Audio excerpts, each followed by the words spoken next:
Hello and welcome to my channel.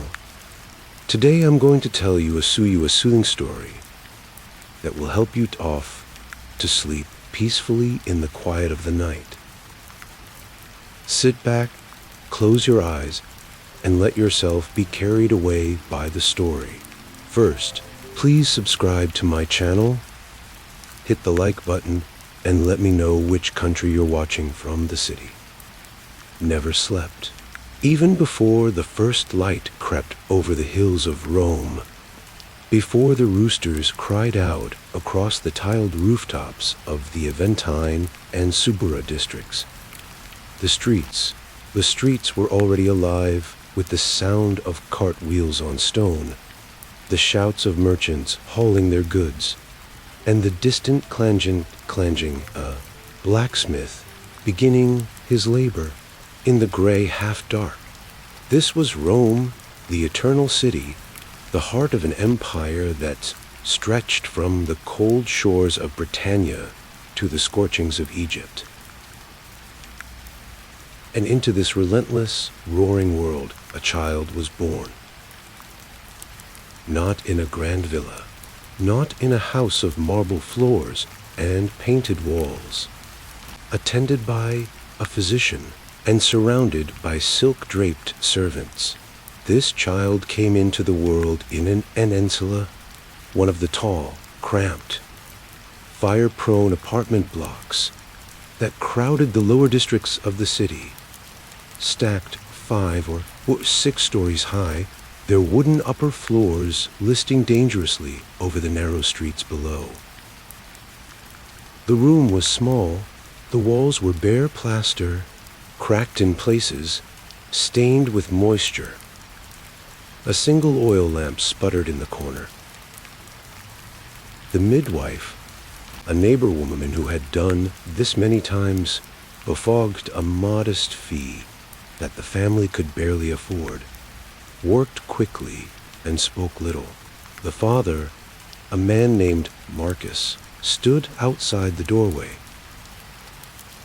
He was a freedman born a slave who had earned or been granted his freedom some years before. He worked as a day laborer, carrying loads at the docks along Tiber, unloading grain ships from Egypt and oil jars from Hispania. His hands were rough and calloused.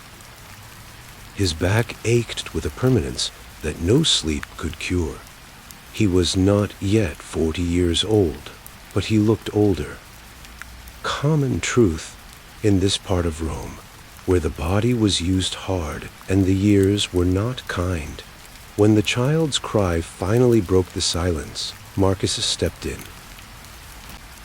He looked down at the infant, small, red-faced, furious at being alive, and made the decision that every Roman father was legally required to make. He lifted the child from the floor. In Roman tradition, a father who accepted a newborn lifted it in his arms. A father who did not, who turned and walked away, condemned the child to exposure, to abandonment on a roadside or a goatside or a garbage heap, where it might die or be taken up by strangers, often to be raised as a slave. This was a legal practice, and it happened with terrible frequency among the poor. Too many children meant too many mouths. Starvation was not an abstraction in the insulae. Healed. A boy. He would be kept. The naming came 9 days later, as tradition dictated. The dies lustricus, the day of purification. There was no elaborate ceremony. A few neighbors came. A small offering was made to the household gods, the layers and penates, small clay figurines kept in a modest shrine in the corner of the single room that served as kitchen, bedroom, and everything else. The boy was given the name Gaius, a common name, a humble name, the kind of name that no senator or general would carry with pride. but one that had been in the family for generations, passed down through people who knew no written record, no inscription on stone, no monument to their memory. Only the name itself persisted, spoken softly in a cramped room above a dark street, in a city that did not know this child existed and would never trouble itself to find out. From the very beginning, Gaius existed in the margins. Roman society was, in theory, a world of great civic dignity and legal protection. In practice, the distance between a wealthy senator and a laborer's infant in the suburb was as vast as the empire itself. The laws of Rome acknowledged the existence of the poor. The grain dole, the annona, provided free or subsidized grain to hundreds of thousands of Roman citizens, a system designed as much to prevent riot as to prevent starvation. But the grain-drain duel required citizenship, and it fed bodies without nourishing lives. It could not repair a crumbling apartment or pay the rent that landlords extracted with merciless regularity. Gaius grew in his first years as most children of the Roman poor grew, underfoot, half-watched, fed when there was food, hungry when there wasn't. He was nursed by his mother for as long as she was able, which the Roman medical writer Soranosa recommended should be up to 2 years.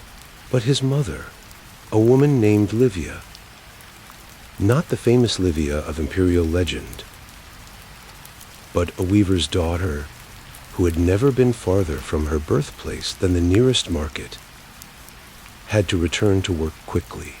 She took in spinning and weaving for wealthier households, working by the light of the oil lamp through the night hours after the baby finally slept. Infant mortality in ancient Rome was staggering by any modern measure. Scholars estimate that perhaps 1 in 3 children born in Rome died before reaching their first birthday. By age 10, nearly half of all children born were dead. Disease moved through the insulae with ease. Tuberculosis, dysentery, malaria from the marshes that still bordered parts of the city, the unnamed fevers that came with summer heat, and the stench of inadequate sewers. Gaius survived these first years not through any particular fortune, but through a combination of luck, his mother's attention, and the physical resilience that poverty, paradoxically, sometimes cultivated in those it did not kill outright. The streets around the insula were his nursery and his school. He learned to walk on paving stones worn smooth by centuries of feet. He learned to speak by listening to the clamor of the suburb, Latin mixed with Greek, with fragments of Aramaic, Emic, and Egyptian, and the rough dialects of Gaul. He learned to stay out of the way of horses, of cart drivers who'd not slow for children, of the gangs of older boys who claimed the corners and the alleyways. He learned, before he could fully understand what he was learning, that in this space and safety were things other people had. Bilundu, Soklu,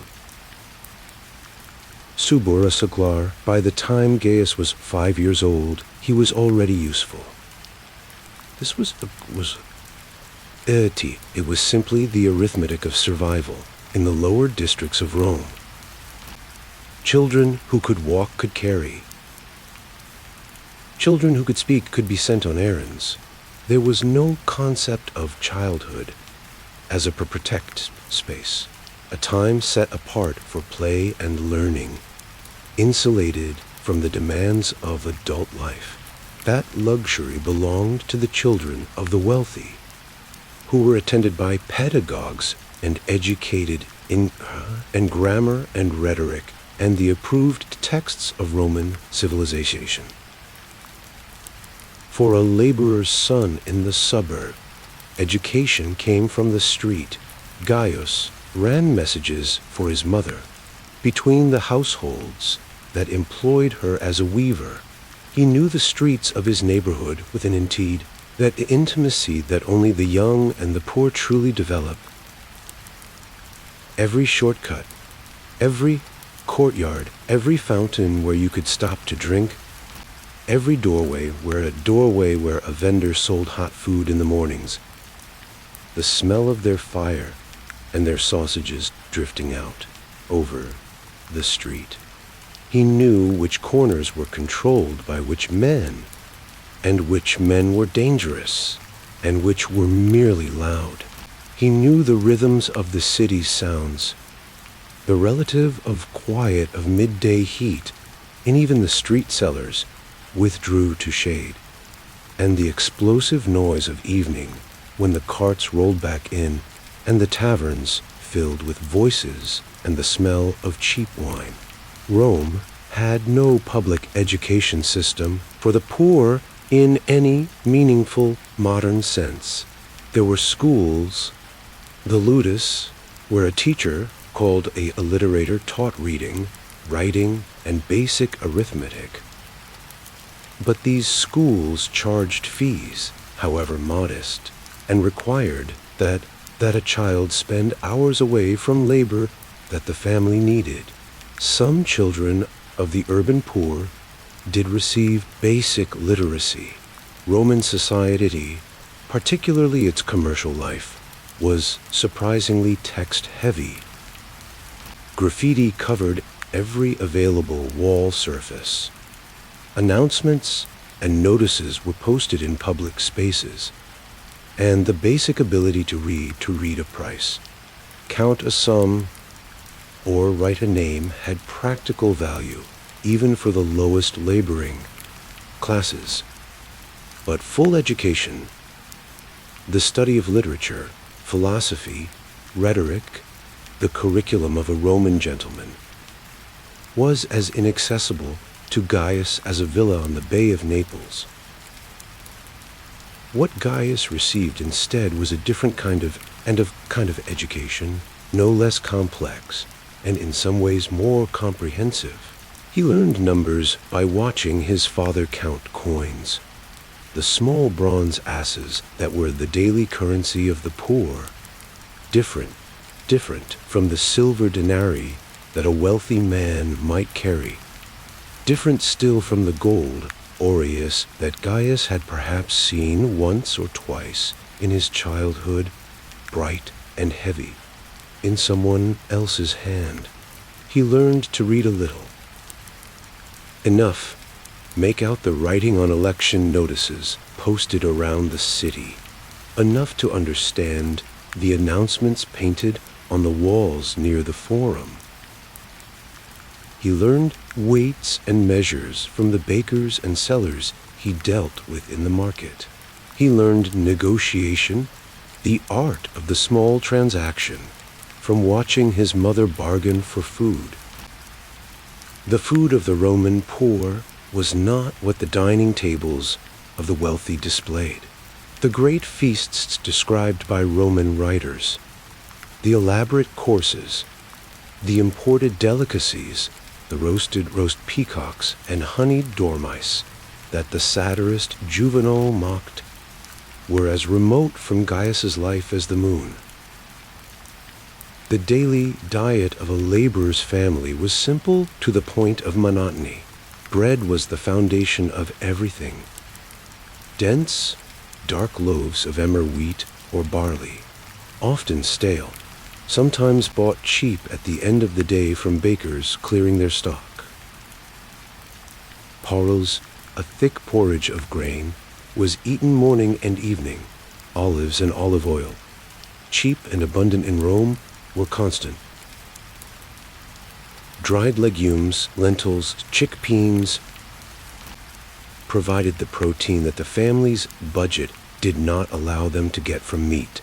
Garum, the fermented fish sauce that Romans of all classes used in prodigious quantities, added salt and flavor to almost everything. Fresh vegetables from the market gardens outside the city walls, cabbage, turnips, onions, appeared when they could be afforded. Meat was rare. A festival day might bring a piece of pork, the cheapest and most common meat in Rome, or sausages from one of the street stalls. Fish, particularly the small, dried, salted varieties, was more affordable than fresh cuts from a butcher. On ordinary days, there was no meat at all, and no one remarked upon its absence because it had never been expected. The hunger that Gaius knew in childhood was not the acute, desperate hunger of famine. Rome's grain supply was carefully managed to prevent that. But the chronic, low-level hunger of insufficient nutrition, the hunger of bodies never quite full, of meals that sustained without satisfying, the insula itself was a constant presence in the lives of its inhabitants.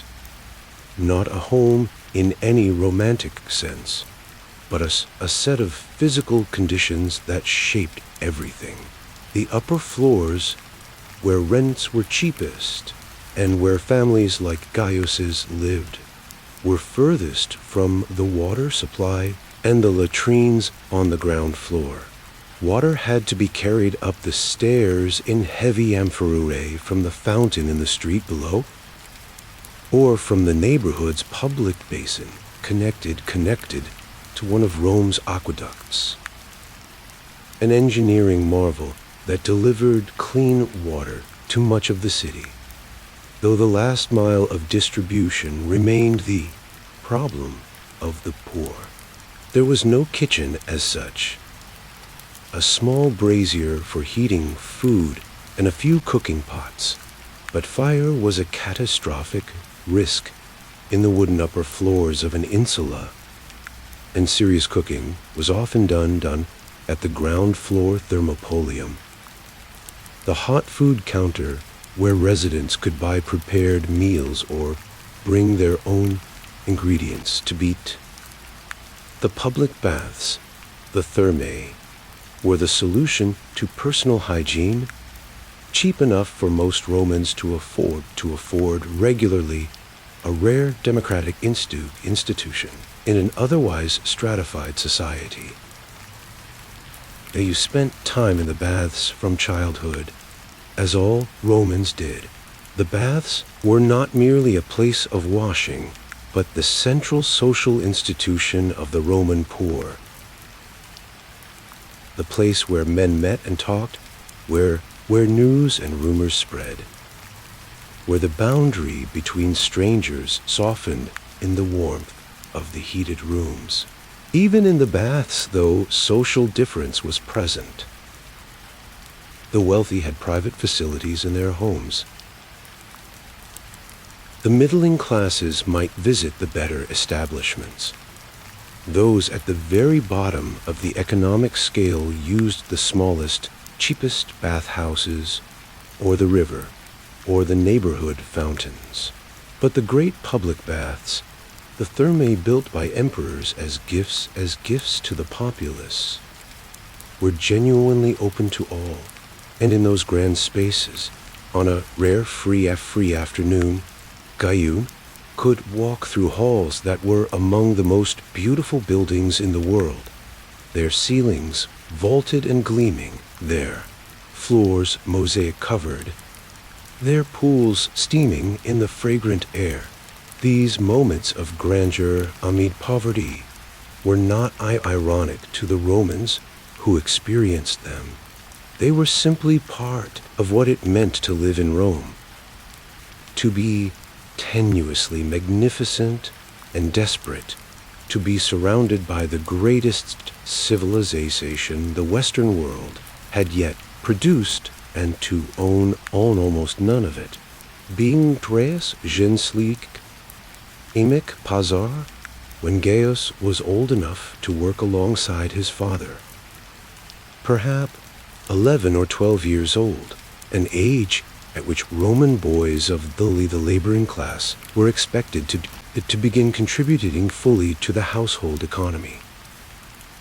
He stepped into the world unskilled urban labor, a world that was vast, necessary, and almost entirely invisible to the historians and poets who recorded the age.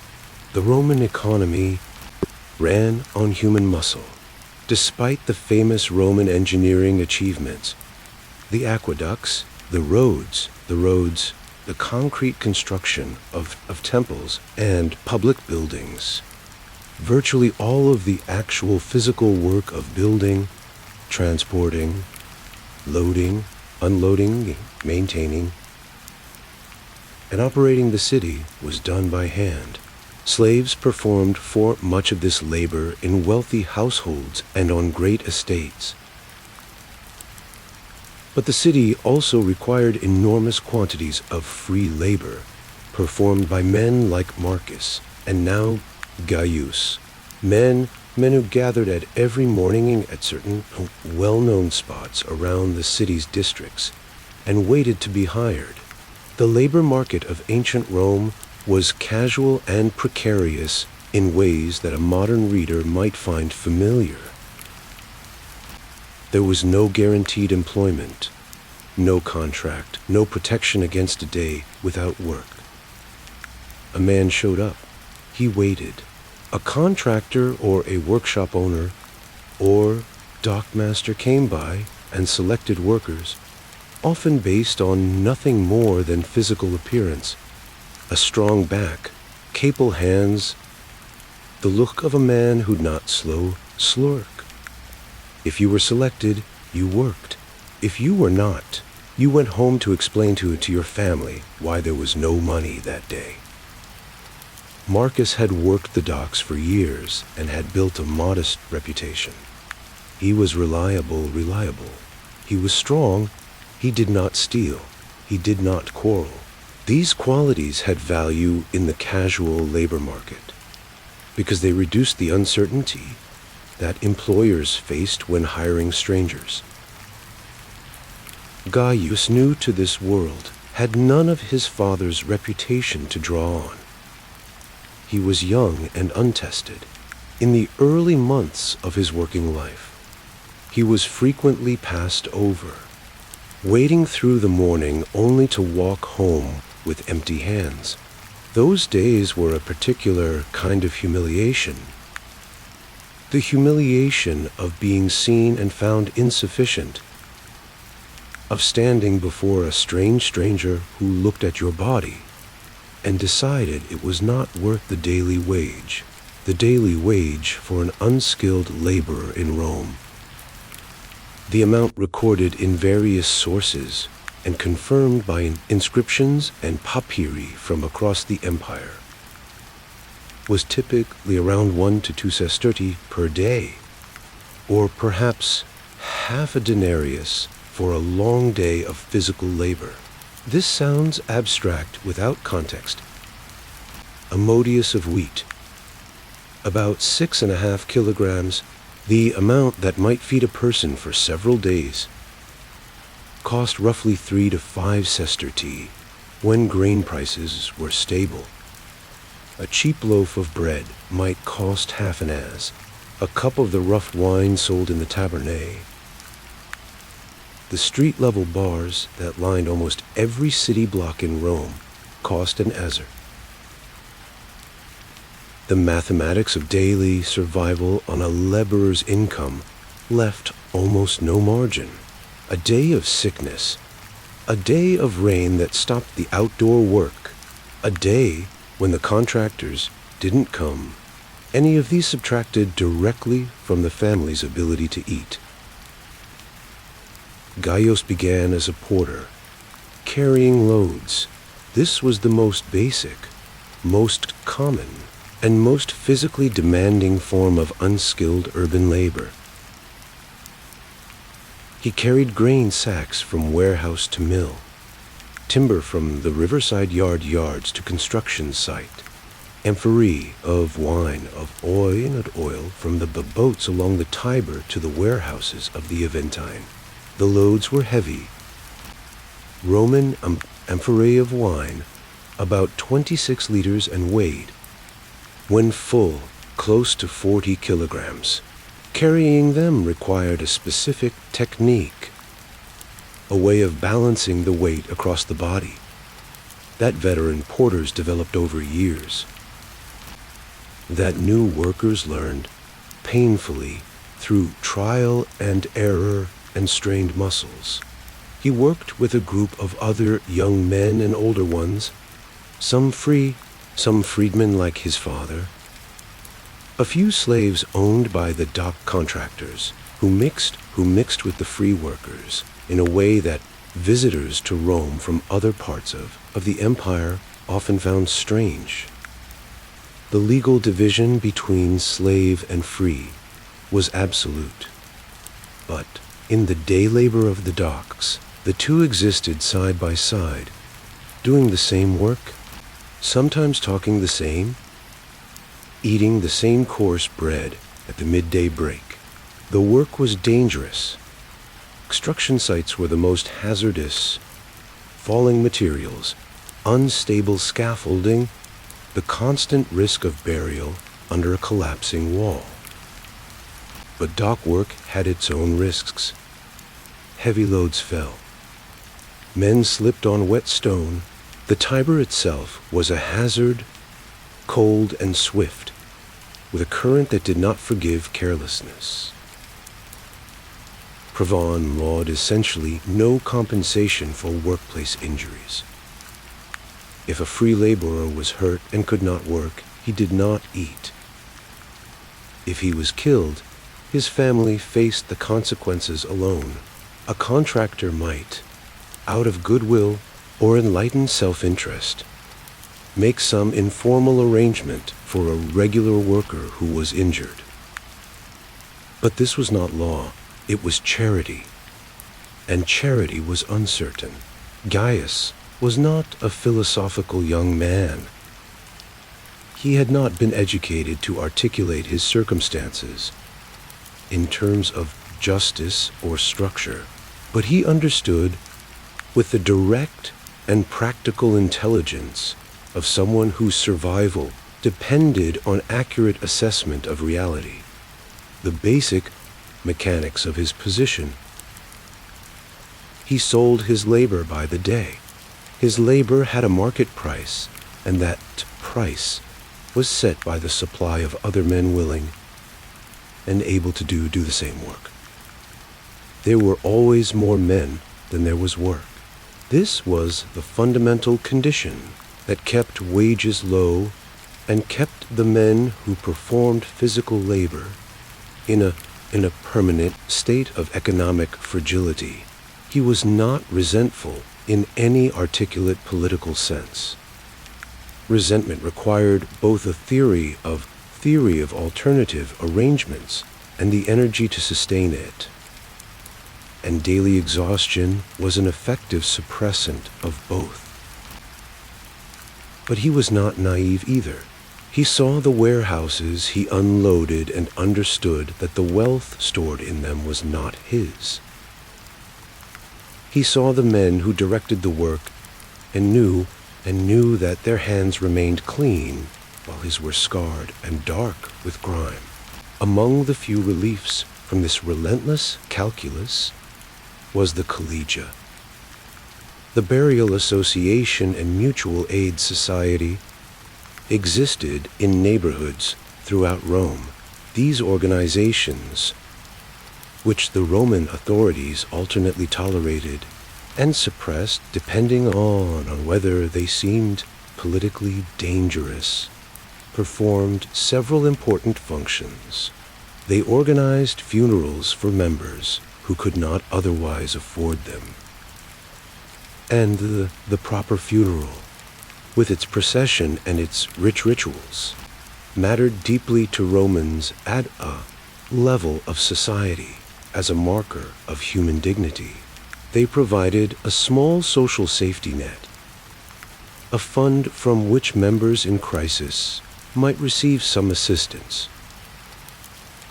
And they provided community, regular meetings, shared meals, a sense of belonging to something larger than one's own struggle. Gaius and his father were members of one such collegium, organized around the workers of their district. The monthly dues were small. The dinners were modest, rough wine, bread, perhaps olives, whatever the common fund could support. But act of sitting together, being known by name, having one's existence acknowledged by a group of people who shared your circumstances. This had a value that no wage could quantify. Bululam quater, Raman, Maya, Esi, Zenjalagin, Gizanin, Yasame, Yasamak, to live in Rome as a poor man in the first or second century of the Common Era was to inhabit a paradox, almost theatrical proportions.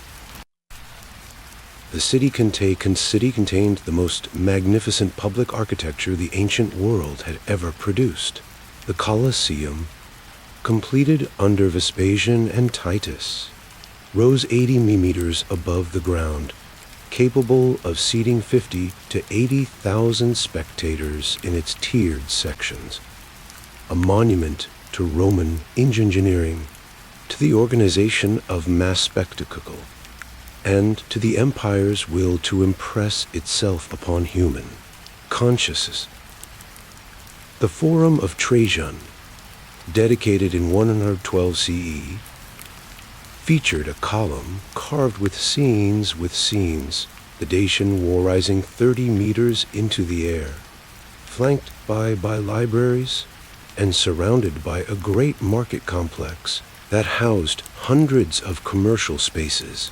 The Pantheon stood, with its concrete dome, still the largest unreinforced concrete dome in the world today, opening to the sky with its arculus like architectural meditation on the relationship between the human and the divine.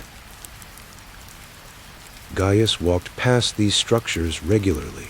They were part of the texture of his daily experience in a way that is difficult for a modern urban bin dweller to fully appreciate. We are accustomed to a sharp separation between monumental publics and the ordinary spaces of daily life. In Rome, these categories interpenetrated constantly. The great temples, forums were not merely symbolic. They were used daily for commerce, for the administration of justice, for political announcement, for casual gathering. The Colosseum was not a museum. It was a working entertainment venue that Gaius, as a Roman citizen, could enter for free, his seat in the upper tiers a right of citizenship.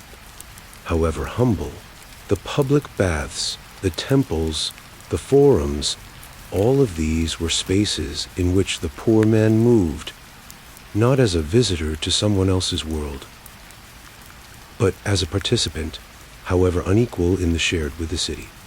And yet the contrast was never absent. Gaius lived in the upper floor of an insula that might collapse in the night.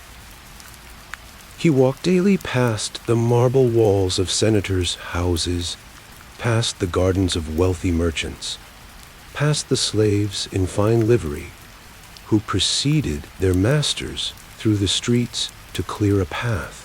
The domus, the private house of a wealthy Roman family, was a world entirely closed to him, not legally closed precisely. Patron's client could visit his patron's home in the morning for the salutatio, the formal call that structured the relationships of dependency and patronage that held Roman social life together. Gaius had no great patron. His family's connections were horizontal, to neighbors, to fellow workers, to the members of the collegia. Not vertical, not upward into the world of senators and equestrians and the wealthy commercial class, whose fortunes moved through the empire on the cargoes that Gaius unloaded. The experience of public entertainment was one of the most striking features of Roman poverty. The games, ludi, were given by wealthy magistrates, emperors, as a gift to the Roman people, a tradition that served simultaneously as genuine popular entertainment, as political propaganda, as a mechanism for channeling the energies of a large, potentially restive urban population. Gladiatorial combat, chariot racing in the circus, zimis, pathetical performances, animal hunts in the arena. These events were free to attend and were attended by Romans of every class, seated in sections that reflected their social rank. The Circus Maximus, the great chariot racing venue in the valley between the Palatine and Aventine hills, could hold perhaps 150,000 spectators, a number that represents a significant from Rome's total population. On race days, the city essentially stopped. The noise was said to be audible across the entire city. Gaius loved the races. This is not a deduction but a near certainty. The chariot races were the consuming passion of the Roman urban population in a way that perhaps nothing in modern Western culture quite parallels. The four chariot factions, the blues, greens, reds, and whites, commanded loyalties that were fierce, partisan, and transgressed every other soul boundary. A senator might cheer for the greens alongside the porter who had unloaded his grain ship that morning. The charioteers themselves, many of them slaves or freedmen, often of Iberian or Eastern origin, were celebrated throughout the empire athletes of extraordinary skill, the recipients of fortunes that dwarfed what any senator might earn from a year of provincial administration. The inscriptions that survive from successful charioteers' record victories in the thousands and prize money in the millions of sestertii, a level of wealth that made them anomalies in the Roman world, poor men's sons who had become rich through a combination of skill, physical courage, and the peculiar logic by which a society compensates its entertainers.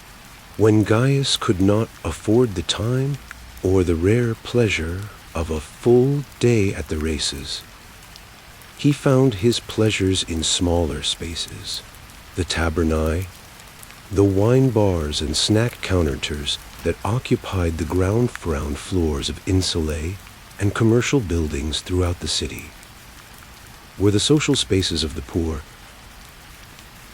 They served cheap wine, olives, bread, nuts, and hot food from their counters. They provided a place to sit, to talk, to play or knucklebones, to hear the news and gossip of the neighborhood, the graffiti on the walls of Pompeii, that is, that extraordinary archive of ordinary Roman voices preserved by volcanic ash, gives us a sense of what these spaces felt like. Body argumentative, full of sports commentary and personal insults and declarations of affection and frustration. They were not beautiful spaces. The wine was rough and often adulterated. The company was loud, but they were warm in winter, and they were present. And presence, the knowledge that you were among people who knew you, even imperfectly, even without ceremony, was itself a form of wealth that required no coin to acquire. Religion, too, was woven through the fabric of daily life in ways that modern secular readers may find difficult to fully inhabit. Roman religion was not a single faith, but a vast, accumulated system of observances, obligations, and relationships with a multitude of divine forces. The great state religion, the worship of Jupiter, Juno, Minerva, and the other Olympian deities, was conducted in magnificent temples and required the participation of an elaborate priestly hierarchy. Gaius's religious life was more intimate and more immediate. The Lars, the household gods, lived in their small shrine in the corner of the family's room and received daily acknowledgement. Pinch of incense, a few grains of salt, a brief prayer. The penates guarded the family's supplies, the genius of the paterfamilias, the spirit that embodied the family's continuity and vitality, was honored at important moments. These were not merely superstitions. They were the vocabulary of a relationship with the invisible world, a way of acknowledging that human effort was not alone in determining the outcome of human life. Beyond the household gods, the streets themselves were sacred.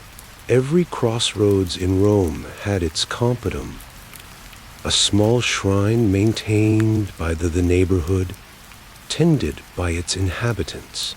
The festivals of the Compitalia, celebrated each January, brought the entire neighborhood together, rich and poor, free and around these crossroads shrines in an annual moment of communal recognition. The street's gods were also, in a real sense, the gods of the poor, who spent their lives in the streets in a way that the wealthy, moving between enclosed houses and public buildings, did not. To pray at the corner shrine on the way to the laborer market in the morning was not a marginal or eccentric act. It was a perfectly normal part of the day, as natural as drinking from the neighborhood fountain. Bulum sink, ask vi, flylick. Hyla Norticinda in his early 20s, Gaius met and eventually married a woman named Faustina, another common name from the lower strata of Roman society, the kind of name that appears in hundreds of tombstone inscriptions, brief and unadorned, recording a life with nothing but a name and a date of death, and the formulaic grief of a surviving family member. Faustina was the daughter of a baker who had a small shop in the neighborhood. Her family was, by the standards of the suburb, relatively stable. The bakery provided a steady, if modest, income, and her father owned the equipment, if not the building.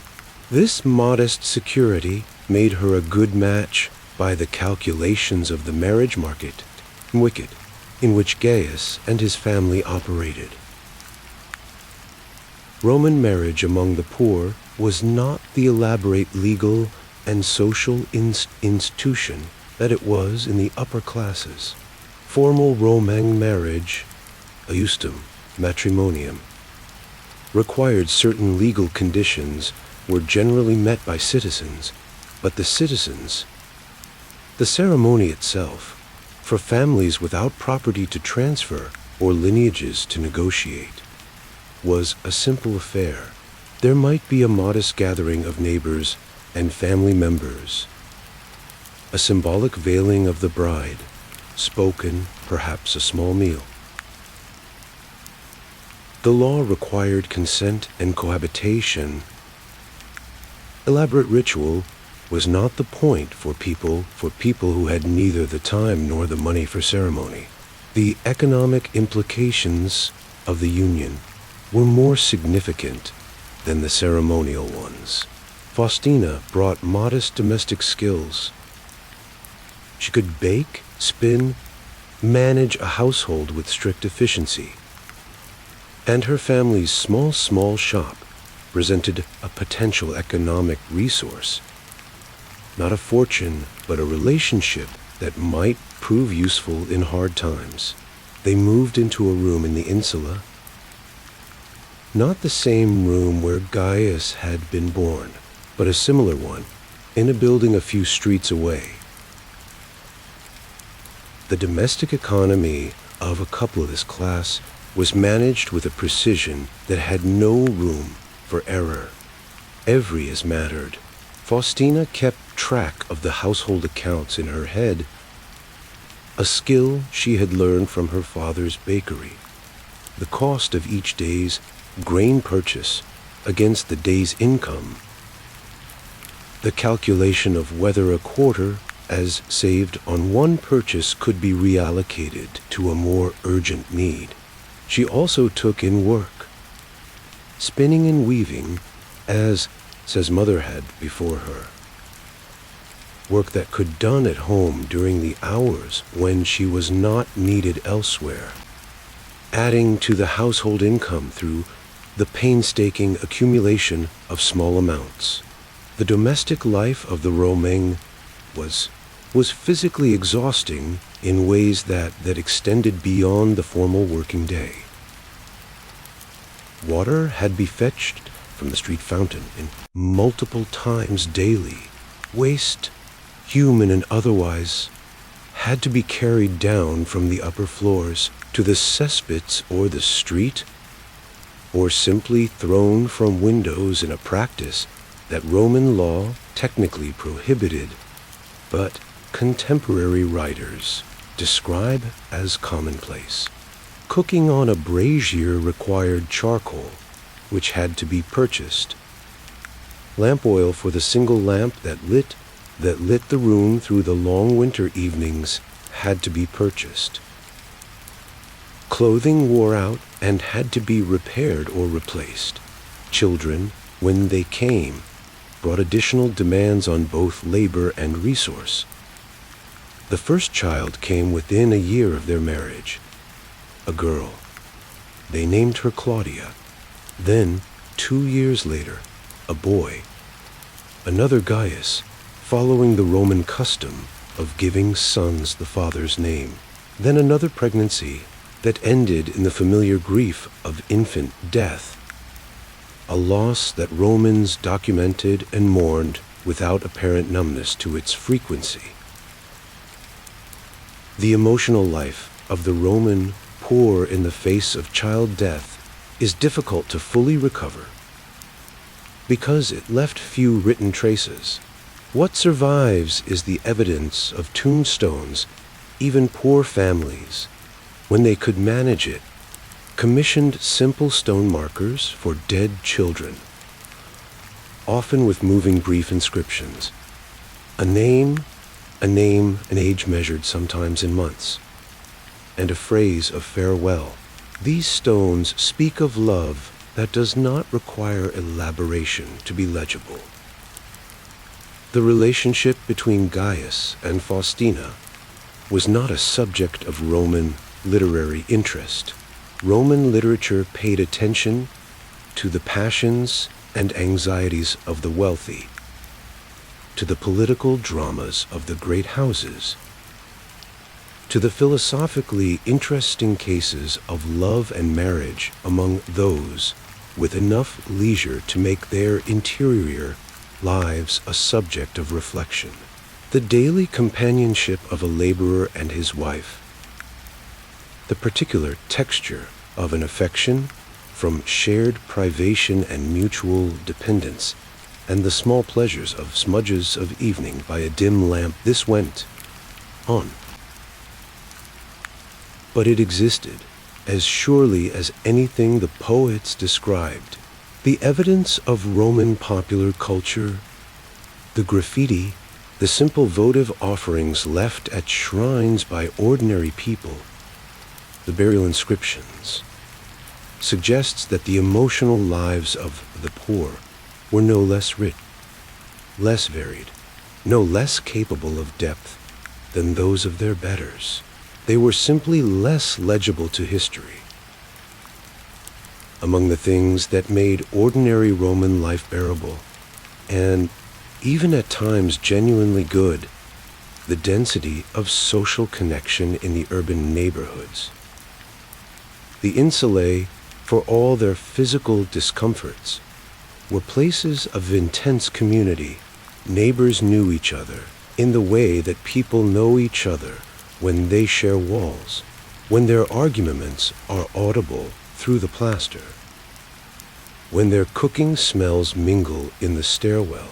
The social geography of a neighborhood like the suburbs was intimate to the point of claustrophobia. Every face was known. Every family's business was understood. Every crisis and celebration was shared, whether or not you chose to share it. There was almost no privacy in the modern sense. There was also almost no loneliness. The festivals of the Roman calendar provided regular moments of collective release and communal pleasure. The Saturnalia, celebrated in December, was perhaps the most beloved, a week-long inversion of social order during which masters served their slaves at table. Gifts were exchanged throughout the social hierarchy, and the city gave itself over to a generally tolerated excess. For Gaius and Faustina, the Saturnalia meant better food than they usually. A few small gifts for the children, a loosening of the relentless economic tension that defined the rest of the year. The Lupercalia in February, the Floralia in spring, the great games and festivals associated with various gods and emperors throughout the year. These punctuated the calendar with a regularity that gave shape and anticipation to time than that might otherwise have been purely grinding. Bullum cis, es vidierensis. By the time Gaius reached his mid-30s, his body had already begun to record the history of his labor. The Romans were not unaware of the physical cost of hard work on the human body. Medical writers like Galen, who practiced in Rome in the late 2nd century, distinguish carefully between the healthy bodies of the exercising wealthy and the damaged bodies of those whose work was not chosen but compelled. The joints of heavy laborers suffered, the spine subjected to weight bearing, bent and compressed in ways that were permanent. The skin of the hands became a kind of leather. The lungs of workers in certain trades, the fullers who processed wool using urine and feet, the miners who worked in the silver and lead mines of Spain and elsewhere, the workers in quarries and construction, accumulated damage that modern medicine would identify as occupational disease, and that ancient medicine understood as a consequence of the work, without having the means to prevent it. Gaius had been fortunate, or careful, or both. He had not worked in the most dangerous trades. He had survived without serious injury, which was genuinely a matter of luck as much as skill. But the accumulation of years of physical labor had done its quiet work on him. He was slower than he had been, and he knew it, and the knowledge was both physical and psychological. In the casual labor market, age was a disadvantage. A younger man could carry more move faster, recover more quickly from a day's exertion. Employers noticed there were mornings now when Gaius was passed over not because of any deficiency in his character or reliability, but simply because his body, visible in the morning light, told the hiring contractor that it was no longer the most efficient purchase available. This was the stage of working life the Roman poor dreaded most, not youth, which had its own hardships, and not which at least had the possibility of being cared for by surviving children, but middle age, when the body began to decline, But the response responsibilities had not, when the children were not yet grown and the parents were beginning to need support of their own. Marcus, Gaius' father, had reached this moment some years before. his dog Blockwork had become increasingly intermittent. His back, which had borne the loads of 30 years of labor, refused certain kinds of work entirely now. He and Gaius's mother lived in reduced circumstances, partly supported by Gaius's household, which strained a budget already drawn tight. The collegia remained important in these years, more important than at any other time. It was through the collegia that men like Gaius navigated the most difficult moments of working life. The transition from unskilled to slightly more skilled labor, as age made pure physical work untenable. The informal networks of recommendation and reference that could shift a man from carrying loads to managing them, from working a job to supervising workers on a job. Gaius, through years of reliability and the relationships he had built at the dock, had moved by his mid-30s into a position as a kind of informal subcontractor. A man who was trusted by a regular employer to organize and oversee a small team of workers, which gave him slightly more consistent income and slightly less physical punishment, though the margin of difference was not dramatic. The political events of the empire were not irrelevant to the lives of the poor, though the relationship was usually indirect. The succession of emperors, the carefully managed theater of Roman imperial politics, mattered to men like Gaius primarily through its economic effects. A new emperor who increased the grain dole or who reduced taxes on essential goods, or who commissioned large-scale building projects that created demand for labor, was a blessing in ways that were immediately felt in daily life. An emperor who did not, or worse, one whose reign brought military instability that disrupted the trade routes feeding Rome's supply, was a curse that expressed itself in rising bread prices and scarcer work. Gaius could not vote in any meaningful sense. The Republican assemblies that had once had real electoral function had long since become ceremonial. But he had opinions, and those opinions were expressed in the taverns and at the collegia meetings and in the street-level political conversation that moved through the lower districts of Rome with constant, irreverent energy. The great fire of Nero's reign, the plague years under Marcus Aurelius, the military crises of the 3rd century came after. These events fell differently on the wealthy and the poor. A wealthy man could leave Rome during a plague. A laborer could not. A wealthy man stored wealth, survived a disruption in commerce. A laborer's daily wage did not. The resilience of the Roman poor was not the resilience of resources, but the resilience of practice. The accumulated knowledge of how to survive when conditions were bad. The networks that redistributed available resources in moments of crisis. The deep familiarity with deprivation that made its onset less disorienting, if not less painful.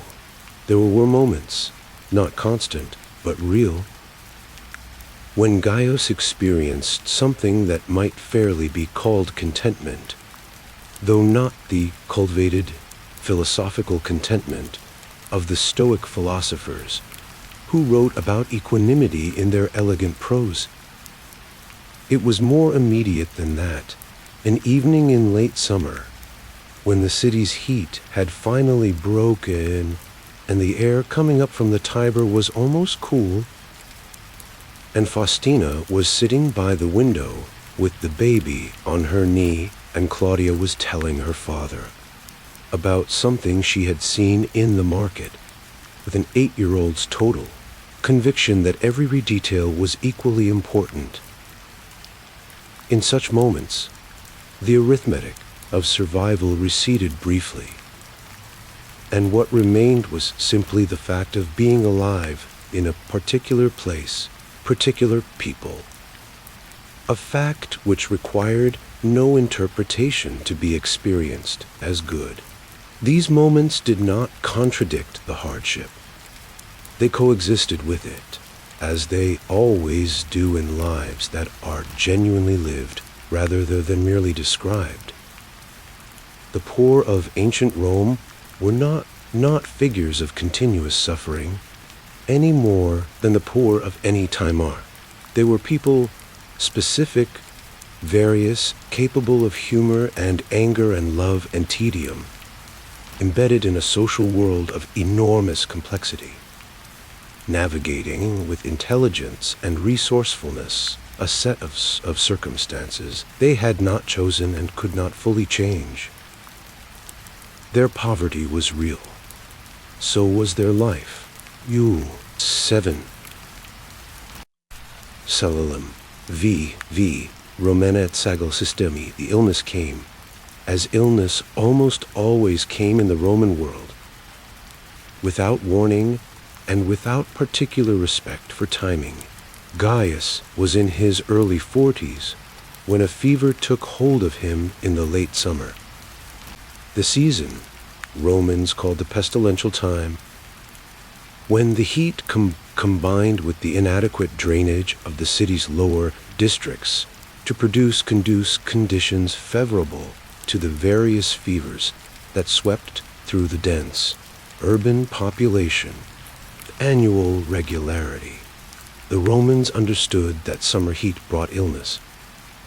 In this, they did not understand why, and their explanations, miasma, bad air, rising from stagnant water, the malign influence of certain seasonal alignments, were incorrect, but their observations were accurate. Late summer in Rome was dangerous. Roman medicine was a complex and uneven field, at its most sophisticated in the writings and practices of physicians like Galen, who attended the Emperor Marcus Aurelius, and who wrote with genuine scientific ambition about anatomy, physiology, and theology, and therapeutics. It represented one of the most advanced medical systems of the ancient world, at its most accessible to the poor. It was a mixture of practical folk knowledge, herbal remedies, religious observance, and occasional consultation with a physician, if one could be found, who would attend a laboring man's household. Gaius's first recourse, as for most Romans of his class, was to what was already in the house. The herbs and simples that Faustina kept, knowledge passed from her mother and her mother's mother, remedies of established folk use that were not without genuine pharmacological effect. Willow bark, which the Romans knew as a fever remedy, contains salicin, a precursor to aspirin. Garlic antimicrobial properties. Various herbal preparations were understood to have calming, pain-reducing, or digestive effects. This inherited knowledge was the primary medical system of the Roman poor, and it was not trivial. It represented the accumulated empirical testing of generations of people, paying close attention to what worked. If the home remedies were insufficient, the next option was a physician, a medicus, often a Greek freedman or immigrant practicing in one of the small shops or offices that served the urban population. The physicians who served the poor were not the same as those who attended wealthy households. They had varying levels of training. Frenum medical education in the tradition of the Hippocratic schools, to essentially no training at all beyond apprenticeship and experience. Their fees, however modest by comparison with what wealthier physicians charged, still represented a significant expenditure for a family on a daily wage. A consultation that recommended expensive medications or treatments could be simply impossible to follow through on, regardless of the physician's accuracy or the patient's desire to recover. The temple of Asclepius on the Tyre Island was a resource specifically associated with healing in Rome, place where the sick came to sleep in the temple precincts in the hope of divine healing. A practice called incubation, iction, shared with healing sanctuaries throughout the ancient Mediterranean.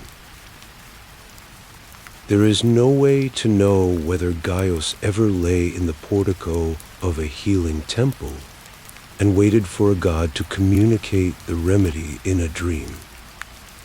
It is entirely possible the Romans of all classes moved easily between the medical and the religious, not because they failed to distinguish between natural and supernatural causation, but because they did not experience these categories as mutually exclusive. You took the herbs and you prayed, you consulted the physician, and you made an offering at the shrine. You did everything available to you because the stakes absakes and the tools were limited.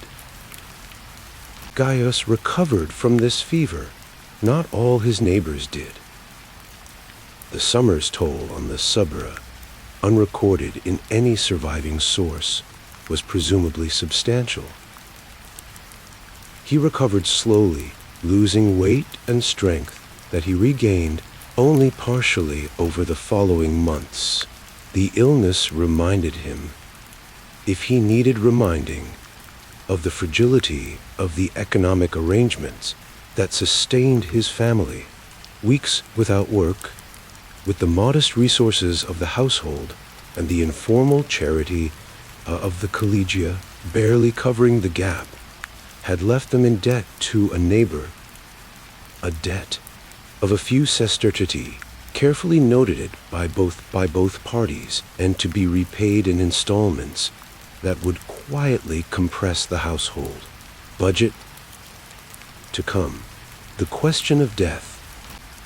What happened to a poor Roman when they died was one to which the Romans gave considerable and spiritual attention. The terror of an improper burial, of dying without ceremony and being thrown into the unmarked mass graves called puticuli that lay outside the city walls, was one of the real fears of the Roman poor. And it was precisely this fear that made the burial collegia, the funerary associations, such important institutions. To belong to a collegium was to be guaranteed, at a minimum, a proper funeral procession, the washing and preparation of the body, the cremation or burial, the commemorative meal. Simple gravestone with its inscription that recorded, at least, that this person had existed and had been mourned when Gaius's father Marcus died in his late 50s, not from a single dramatis, but from the accumulated weight of a working life. His body finally giving what it had been giving incrementally for years. The collegia organized the funeral. It was simple. The body was carried through the streets by the members of the association. Procession that was smaller and quieter than the elaborate, hired mornay affairs of wealthy funerals. But that followed the same essential form. There was a cremation. There was a grave marker, a piece of stone with a carved inscription that recorded his name, his approximate age, the names of his surviving family, and the standard Roman formula of farewell. Dis manibus, to the spirits of the departed. This marker, or stones like it, survive in their thousands in the collections of museums across Europe. The nearly anonymous testimony of lives that the literary sources overlooked entirely. The Roman attitude toward death was pracken, and, by modern standards, remarkably direct. The tombstone inscriptions of the poor are full of a kind of plain-spoken wisdom, acknowledgments of mortality that neither sentimentalize nor dramatize the fact of dying, but simply name it, record it, and place it in the larger framework of a life that was, by the measure of those who had lived it, real and complete. One of the most commonly repeated phrases in Roman grave inscriptions, found across all social classes, but particularly characteristic of the simpler, less literary stower, is non fui, na sum non curo. I was not. I am not. I do not care. Whether this presents Epicurean philosophical conviction or simply the practical acceptance of people who had lived without the luxury of excessive self-pity is possible to say. Perhaps the distinction is not as significant as it appears. Bolu mot, Yaslilik, V. Miras, Baruchlan Eisler the Rome, that Gaius had known all his life, was not a static thing. The city changed around him over the decades of his life. New buildings rising where old ones had fallen or been deliberately cleared. The street-level commercial life shifting as new trades established themselves and old ones faded. The population constantly replenished by waves of migration from every corner of the empire. The great emperors left their marks on the physical fabric of the city. Trajan's market, Hadrian's temple, the baths of Caracalla that came later, vast enough to accommodate 1,600 bathers simultaneously. A monument to the Roman genius for large-scale public construction and the political calculation that had originally motivated it. Through all of this, the Subura endured. Perhaps the most consistently poor and densely inhabited district of Rome across the centuries, its character resistant to imperial improvement projects, its population renewing itself from the same sources, its daily life following the same essential rhythms. As Gaius aged into his 50s, which was the limit of life expectancy for those who had worked the hardest, though individuals, of course, survived well beyond it. His children became his social insurance. This was not a matter of sentiment, but of economic reality. The Roman poor did not have pensions. There was no state provision for the elderly laboring beyond whatever the collegia might extend. The continuity of family, specifically the willingness and ability of children to support aging parents, was the primary mechanism by which old age was survived in the laboring classes. Gaius had invested in this mechanism not through deliberate calculation, but through the ordinary love of a parent, and it was bearing its practical fruit now, as Claudia, married to a tradesman, and young Gaius, following his father into dock work, contributed to the household economy in ways that allowed the older man take less physical work. Young Gaius was, by his early 20s, a more skilled worker than his father had been at the same age, not because the work itself had changed significantly, but because the labor market had evolved slightly in ways that rewarded it those who could manage work as well as perform it. He had some literacy, acquired partly from his mother, and partly from the environment of the neighborhood, where a man who could read the announcements and handle basic commercial correspondence had advantages that his father's generation had not. Rome in the 2nd century was, by ancient standards, a remarkably text-literate society, not in the modern mass literacy sense, but in the sense that written communication was embedded in commercial and civic life at a level that created genuine economic incentives for basic reading ability even among the laboring classes. Claudia's husband, a leather worker, had a small shop in one of the city's craft districts. This was, by the standards of the world Gaius had inhabited all his life, a step toward stability. Owning a set of tools, having a skill that commanded a regular clientele, participating in the life of a trade rather than the day-to-day lottery of casual labor. The transition from unskilled daily laborer, skilled smith of Silth, one of the great aspirational movements of the Roman urban poor, a mobility, that was possible, but never guaranteed, dependent on a combination of opportunity, connection, and the kind of luck that allowed a person to be in the right place at the right time to acquire a skill that could be built upon. Claudia had married, in other words, slightly above her origin, not dramatically so, but measurably. And through her marriage, the family had acquired a connection to a more stable economic world.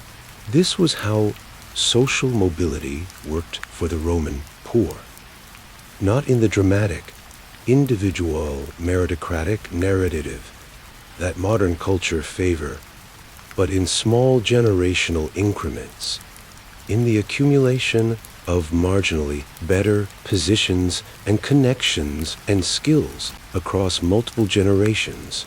The freedman's son who became a craftsman, the craftsman's daughter who married a shopkeeper, the shopkeeper's son who acquired enough literacy and commercial skill to become a minor contractor. This was the trajectory of upward movement that was genuinely only available over time and with substantial luck to the laboring poor of Rome. It was not fast, it was not guaranteed, and it could be reversed entirely by illness, fire, or the disruption of war, but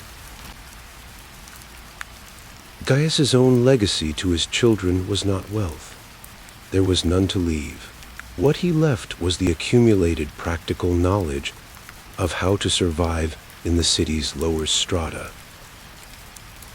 The specific contacts and relationships built over decades of work, the knowledge of which employers were fair and which were not, the skills of navigating the social hierarchies of the labor market, the membership in the collegia that would continue to support his family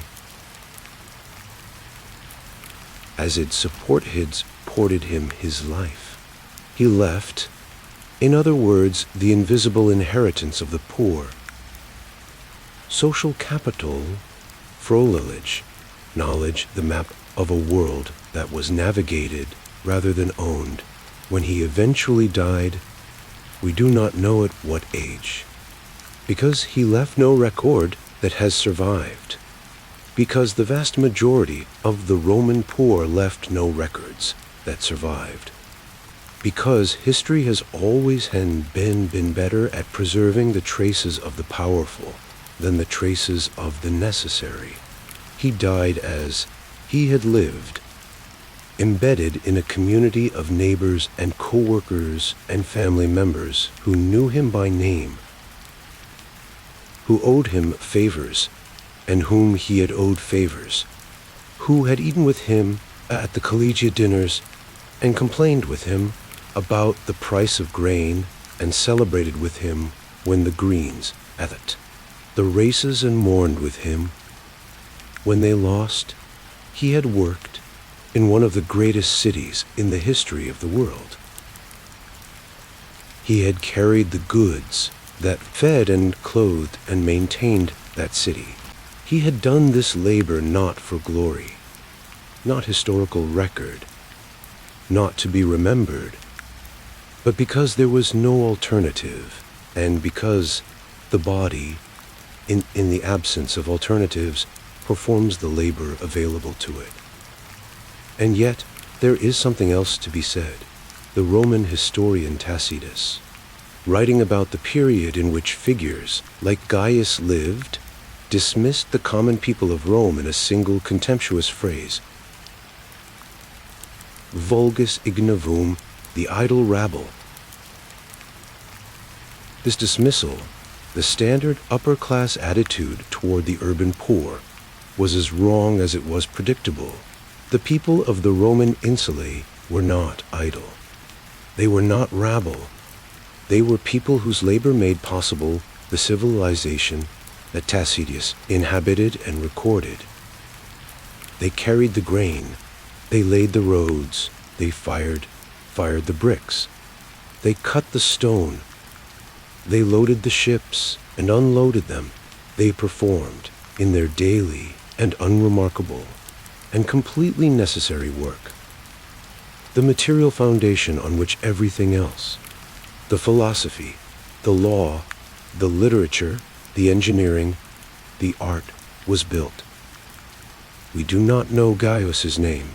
We have given him one because that is what historians and storytellers do when they wish to make visible what history has made invisible. But the life described here is not an invention. It is a reconstruction from the evidence that survives, the archaeology of the insulae, the graffiti of Pompeii, papyri of Roman Egypt, the inscriptions on 10,000 sample tombstones, the medical writings and the agricultural manuals, and the satirical poetry that documented the lower cities' existence, even while it condescended to it. From all of this, we can recover, if not an individual, then the shape of a life, the shape of many lives lived in parallel across the centuries of Rome's greatness, lives that were difficult and constrained and occasionally genuinely joyful and always completely human. Rome endures in the imagination of the world. because it built things that still stand. Its aqueducts carry water in parts of the Mediterranean basin to this day. Its legal system underlies the law of most of the Western world. Its language became the root of a dozen living tongues. Its literature still speaks to readers across a gap of 2,000 years. But Rome endured as a city, as a functioning civilization, because of the labor of people like Gaius, the unnamed, the unrecorded, the ones who carried the loads that the monuments required, who ate their bread in the street, and slept in their crowded rooms, and died without a stone if they were, lucky and without a word if they were not. They are the foundation of the monument. They have been invisible long enough. Their story, too, is the story of Rome, Sun. This script is based on historical sources, including Roman archaeological evidence, Pompeii graffiti, Egyptian papyri, inscriptions, and the works of ancient writers including Juvenal, Moll, Martial, Pliny, Galen, and Soranus.